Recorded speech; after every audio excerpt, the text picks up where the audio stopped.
Shut up, human. We're freezing. Get in my bed now. Exiled alien woman's desperate order. The station had been cold for a long time, but tonight the cold felt different. It was sharper, deeper, as if it had learned how to think. Outside the wide window, the red star glowed faintly, too weak and too far away to offer real warmth. The station drifted in silence, a forgotten piece of metal at the edge of mapped space. Power lights flickered along the walls like tired eyes that refused to close. The alien woman stood in the center of her living chamber, arms wrapped tightly around herself. Her species was not built for this. They were born on warm worlds under thick skies and gentle suns. Cold slowed their blood, clouded their thoughts, and eventually shut their bodies down. She could already feel it happening. Her breathing was shallow. Her fingers trembled. The thin fabric she wore did nothing to stop the cold creeping into her bones. This station was her exile. Once she had been respected. Once she had stood in bright halls, explaining theories to leaders who nodded and pretended to listen. But she had asked the wrong questions. She had suggested that perfection was a weakness. That systems designed only for ideal conditions would fail when reality changed. They called her flawed. They sent her here. The station was supposed to be automated, self-correcting, elegant. It had worked well for the first few cycles. Then the star's output dipped slightly. Not enough to trigger alarms back home, enough to ruin everything here. The heaters failed one by one. She had tried to fix them. Her hands were clever, her mind sharp, but the systems were rigid. They followed rules that no longer made sense. They refused to adapt. Now the temperature had fallen below survival range for her species. Her vision blurred as she activated the station-wide channel. "Human," she said, her voice tight and irritated even now. "Report to my chamber immediately." There was a pause filled with static and distant humming. Then a calm voice replied, "On my way." The human arrived moments later, moving quickly but without panic. He wore layered clothing, thick boots, and gloves that looked worn but sturdy. His breath did not fog the air as much as hers did. His face was slightly red, but his eyes were clear. He took one look at the room's temperature display and frowned. "It's dropped fast," he said. She let out a sharp sound that might have been a laugh. "Yes, I noticed." He stepped closer, scanning panels, tapping at screens. "Main thermal loop is dead. Backup isn't responding." "I know," she snapped. "I designed it." He glanced at her, then really looked at her. Her posture was stiff, her movements slow. The sharpness she usually carried like armor was cracking. "You're not okay," he said. She straightened, offended even as her knees threatened to buckle. "I do not require your concern." "That's not concern," he replied. "That's observation." Another shiver ran through her, stronger this time. She hated that he could see it. "Human," she said, her voice strained. "Your species has unusual tolerance to low temperatures." He shrugged. "Depends on the human, but yeah, we manage." Her jaw tightened. This was humiliation layered on top of fear, but fear was winning. "Then stop standing there," she said, "and get in my bed now." He froze. The heater emitted a sad clicking noise, then went silent again. "I'm sorry," he said carefully. "Did you just order me to?" "Shared body heat," she cut in. "It is the fastest solution. Your mass, your heat output, combined with mine, may slow the effects of torpor." He stared at her. She glared back, eyes burning. "If you say another unnecessary word, I will eject you into vacuum." "That seems extreme," he said, then sighed. "But okay, science emergency." He moved quickly, removing his outer layers and placing them aside. She turned away, more from pride than modesty, and climbed onto the bed. The surface was already cold, stealing warmth from her skin. When he joined her, the contrast was immediate. He was warm, not just warm, steady, like a slow-burning engine that refused to go out. She tensed as he settled beside her, unsure, leaving space between them. "Closer," she ordered. He hesitated only a moment before shifting nearer. When his arm brushed against hers, heat spread through her like relief made physical. Her body reacted before her pride could protest. She exhaled shakily. "There," she muttered. "Do not move." "Wasn't planning to," he said softly. Minutes passed. The station groaned as metal contracted under the cold. Somewhere deep inside, a warning alarm chimed and then died. Her thoughts slowed, but the warmth helped keep them from slipping away entirely. "You should not be here," she said suddenly. He blinked. "On the bed or on the station?" "Either," he smiled faintly. "I was assigned here because no one else wanted the job. Too far, too broken, too quiet." "Expendable," she said. He nodded. "Pretty much." She considered that. "My people believe humans are inefficient, too emotional." Too chaotic, he chuckled. That's fair. And yet, she said, her voice softer now, you are alive, functional, in conditions that should not support you. Humans grew up on a messy planet, he replied. Hot, cold, storms, droughts. If you wait for perfect conditions, you don't last long. She closed her eyes briefly. His words echoed thoughts she had been punished for expressing. A faint vibration passed through the station. He frowned. Did you feel that? Yes, she said. External sensors. He reached out, tapping his wrist display. Something tripped the long-range detectors. Power spike caught someone's attention. Her eyes snapped open. Who? He swallowed. Signature matches your Empire's patrol craft. Her body stiffened, fear cutting through the warmth. They should not be here. They probably aren't looking for you, he said. Just following the signal. The signal means failure, she said. They will assume the station is lost. He stared at the ceiling, thinking, or they'll assume it's worth investigating. The cold pressed in again, as if listening. If they arrive, she said slowly, they will not help. No, he agreed. Silence settled between them, heavy but not empty. Human, she said after a moment, if I do not survive this cycle, transmit my data, all of it. He turned his head to look at her. You're planning for the worst. I am being realistic. We're still here, he said. That counts for something. She studied his face, the calm lines, the stubborn steadiness. Against her will, hope stirred. Outside, far beyond the red star's weak light, ships adjusted their course. And on a freezing, forgotten station, humanity's quiet resilience began to change the story. The cold did not leave, but it stopped winning. The human woke first. He did not know how long he had slept. Time on the station had become strange, broken into shivers, alarms, and quiet moments of warmth. He stayed still, careful not to move too much. The alien woman lay beside him, her breathing slow but steady. Her skin was no longer dangerously cold. That alone felt like a victory. He checked his wrist display with a small movement.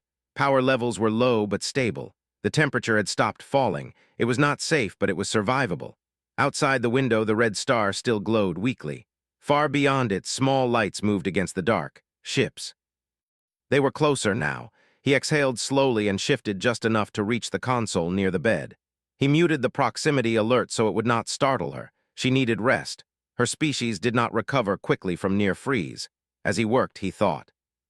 The station could not fight. It could barely hide. The alien empire's patrol ships would scan, see the damage, and decide what to do. They would not rescue her. Exile meant she was already considered lost. Humans, he knew, would make a different choice. He started rerouting power, not through the elegant systems she had designed, but through old maintenance lines meant only for emergencies. The station protested with warning symbols, but it responded. Heat output increased by a small but important amount. A soft sound came from beside him. Her eyes opened. For a moment, confusion filled her face. Then memory returned, and with it embarrassment, fear, and pride all tangled together. You moved, she said weakly. Only to keep us alive, he replied. She studied him, then the displays. The temperature is rising. Barely, he said, but enough. She pushed herself up slightly, wincing as stiffness hit her muscles. Those lines are inefficient. They're flexible, he answered. That matters more right now. She watched him work, silent. Her mind was still slow, but it was waking, and what she saw did not fit the rules she had been taught. He ignored warnings, bypassed restrictions, made decisions without waiting for permission from the system. It should not have worked. It did. The patrol ships are near, she said, her voice steadier now. I know, he replied. They'll scan us soon. They will assume we are failing, she said, or already dead. Then let's disappoint them. She looked at him sharply. How? He turned to face her. By not acting like we're supposed to, he explained quickly. Humans had learned long ago that systems built only for ideal conditions failed first. So they built backups for the backups, ugly solutions, temporary fixes, things that worked just long enough to matter. He proposed something even more reckless, opening a narrow broadcast channel, not a distress call, a data burst. What data? She asked. Yours, he said. Your research, your arguments, everything they tried to silence. Her breath caught. They will trace it. They already have, he said gently. This isn't about hiding, it's about being seen. She hesitated. Sending that data would end any chance of quiet survival. It would force attention, judgment, consequences, but Exile had already taken everything from her except the truth. Do it, she said. The human sent the transmission. It was not dramatic, No loud alarms, just a steady stream of information pushed into the dark. Models showing system failure under rigid rules, proof that adaptability outperformed perfection. Logs from the station showing survival where failure was expected, and one simple fact repeated again and again. A human was alive here. The patrol ships responded faster than expected. Their scans sharpened, their formation tightening. They did not fire. They did not speak. They watched. The alien woman sat upright now, wrapped in the human's spare clothing. They will not like this. They don't have to, he said. Minutes stretched. The station creaked. The heat held. Finally, a message arrived. Cold, formal, demanding explanation. She read it, then laughed. It was a short, disbelieving sound, but it was real. They are confused, she said. Good, he replied. She answered them herself, not with apology, not with anger, with evidence, with calm certainty. With the confidence they had once respected before they feared it. She told them the station survived because it adapted. Because a species they considered inefficient endured conditions that broke optimized designs. Because survival did not come from perfection but from resilience. The response took longer this time. When it came, it was quieter. The patrol ships altered course. They did not dock. They did not take her away. They did not destroy the station. They left. Silence followed, deep and heavy, but different from before. This silence was chosen. The alien woman closed the channel and sat very still. It's over, the human said. She nodded slowly. Yes and no. The exile was lifted days later. Not officially announced, but quietly acknowledged. Supplies arrived. New codes unlocked. The station was no longer forgotten. She was invited back. She declined. The human watched her send the final message. You sure? This place matters now, she said. It proved something. And you, he asked. She looked at him. So did you? The station warmed, slowly but surely. It was never comfortable, but it was alive. Humans would call that enough. And somewhere in the wider galaxy, old assumptions began to crack, not with violence, but with warmth that refused to fade. It did not become bright or comfortable, but it became busy. Systems that once sat idle now hummed with quiet purpose. Lights stayed on longer. Heat no longer felt like a rare gift, but a shared effort. The cold still existed, but it was managed, understood, no longer feared in the same way. The alien woman stood near the main window, watching the red star rise slowly along the edge of space. She had lived with this view for a long time, but it looked different now. Not kinder, not warmer, just honest. Behind her, the human worked at a console made from mismatched parts. None of it looked elegant. Wires were exposed. Panels were scratched, but everything functioned. You are changing the station again, she said. He smiled without looking up. Improving it. You replaced a stabilized control node with a manual switch. Yep, that reduces efficiency by 12% and increases survival by a lot more, he replied. She did not argue. She had learned when to let go of old rules. Supply drones arrived every few cycles now. Not large ones, nothing that drew attention, just enough to keep the station alive. Official messages remained careful and distant. The Empire pretended this place was still unimportant. But the data she had sent continued to spread. Quietly, researchers asked questions. Engineers compared notes. Junior analysts noticed patterns they had been trained to ignore. Reports appeared that did not follow expected conclusions. Human adaptability became a topic. Not celebrated, not praised, simply studied. The alien woman received messages from others like her. Exiles, outcasts, thinkers who had been told their ideas were dangerous. They asked how she survived. She answered honestly, she did not survive alone.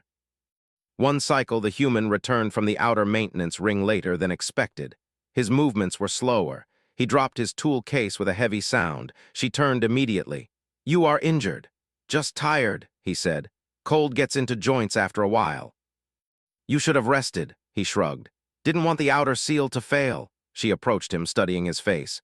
Humans hid damage well, but not perfectly. Sit, he obeyed. She prepared a warm nutrient mix adjusted for human biology. It was not perfect, but it helped. You did not have to stay, she said quietly. Your assignment ended.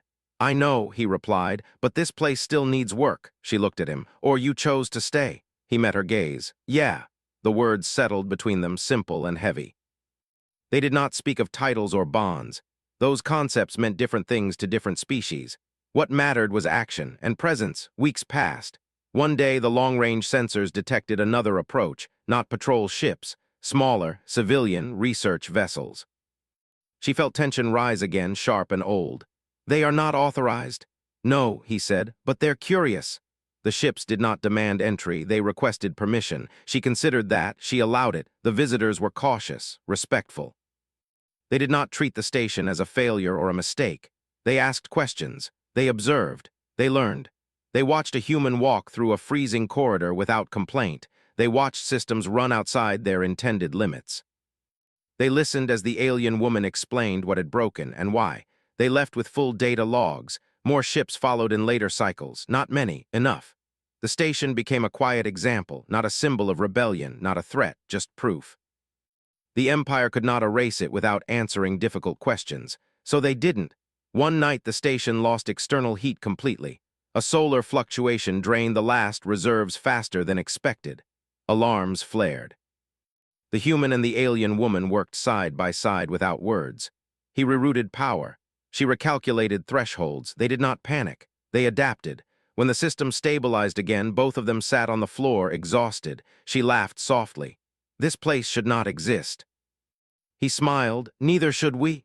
The laugh grew stronger, surprised out of her. Later, she recorded a message. Not for the Empire, not for scientists, for her younger self. She spoke of failure that did not end. Of exile that became space to think. Of a human who did not fit the models and did not try to. She archived it. The human never asked to hear it. One cycle, a new transmission arrived. Official, carefully worded, an invitation. A council wanted to meet, not to judge, to listen. She read it twice. "They are afraid," she said. "Of you?" he asked. "Of change," she replied. He leaned back. "You going?" She looked around the room, the patched walls, the steady hum, the human who had turned survival into habit. "Yes," she said, "but not to return." She went alone. The council chamber was warmer than necessary, controlled, predictable. She spoke calmly. She did not accuse, she did not beg, she explained. About systems that failed when perfection was required, about resilience born from chaos, about a species that endured because it had to, about a station that survived because it was allowed to be imperfect. They listened. Not all agreed, but enough did. She returned to the station lighter than she expected. The human met her at the airlock. "How'd it go?" She tilted her head. "The galaxy will be slower than I hoped." "Sounds right," he said. "But it will change," she added. "Because it must." He nodded. "That's usually how it happens." The station drifted on, not warm, not safe, alive. And far away, in places that once dismissed humanity as inefficient, new designs began to appear. Flexible ones, messy ones, human ones. The cold still existed. The station no longer felt like exile. It still drifted at the edge of space, still circled the weak red star, still lived with cold as a daily fact. But it had become something else. It had become a place people chose. The alien woman noticed the change most clearly in the silence. It was no longer empty. It was full of quiet work, steady systems, distant voices arriving through controlled channels. The station breathed now, slowly and carefully, like a living thing that knew its limits. The human stood in the engineering bay, tightening a panel that did not quite fit. He wiped his hands on his sleeve and stepped back to examine his work. "It looks bad," he said. "It functions," she replied. "That is better." She had stopped correcting his methods. He had stopped apologizing for them. Between them, a balance had formed that did not need words. New visitors arrived over time. Some were human, others were not. None came as rulers or judges. They came as learners. They asked questions. They observed. They stayed for a while, then left, carrying ideas back into the wider galaxy. No one announced this place as important. That was why it became important. One cycle, a young alien engineer arrived from a nearby system. Nervous, careful, her species markings showed she was early in her career. She bowed too deeply when greeting the alien woman. "I was told you would reject me," the young one said. "Who told you that?" the alien woman asked. "My instructors." The human smiled from across the room. "That's usually a good sign." The young engineer stayed for several cycles. She learned how to work with systems that broke, how to plan for failure instead of denying it. She watched the human patch a heat line with spare parts and stubborn patience. When she left, she looked different, not physically, but her eyes carried less fear. The station continued its slow transformation, not upward, outward. Messages arrived from distant colonies. Quiet requests for advice, not official, not public. "How do you keep things running when the models say you should fail?" The answers were never complicated. Prepare to adapt. Accept imperfection. Keep going. The alien woman sometimes wondered how close she had come to disappearing completely. If the human had not been sent, if the cold had arrived faster, if pride had won that night, she did not dwell on it. Humans, she had learned, survived by looking forward. One day, the sensors detected something new, a large structure forming far beyond the star's orbit, not a ship, a station. She studied the readings. They are building nearby, the human frowned. That's new. It is not military, she said, and not Empire-owned. They watched construction progress over many cycles. Independent, cooperative, multiple species working together, no single design language. It looked chaotic, it looked familiar. A message arrived from the builders, polite, curious. Your station inspired us. We would like to trade knowledge. The alien woman closed her eyes briefly, then she accepted. The two stations never merged. They did not need to. They existed together, exchanging data, solutions, failures. A network began to form, slowly, quietly. The Empire noticed, but too late to stop it without asking why it existed. The human sat with the alien woman near the window one long cycle, watching traffic move between distant points of light. Do you miss it? He asked. Miss what? The life you had before. She thought for a long time. I miss certainty, she said finally, but certainty was fragile. I did not know that then. He nodded. Humans lost certainty early. And what did you gain? She asked. He smiled faintly. Endurance. The station's systems hummed around them. Imperfect, reliable. Another message arrived from the council, not an order, a question. How should we proceed? The alien woman stared at the words. Once she would have answered carefully, cautiously, afraid of consequences. Now she answered honestly. Allow change. Or be left behind by it. She sent the message. The human raised an eyebrow. That was bold. She tilted her head. So is survival. The council did not reply immediately, but systems across the Empire began to shift, not dramatically, not loudly. Small allowances appeared. Backup plans, manual overrides, training programs that included humans as instructors instead of anomalies. Resistance remained, but so did momentum.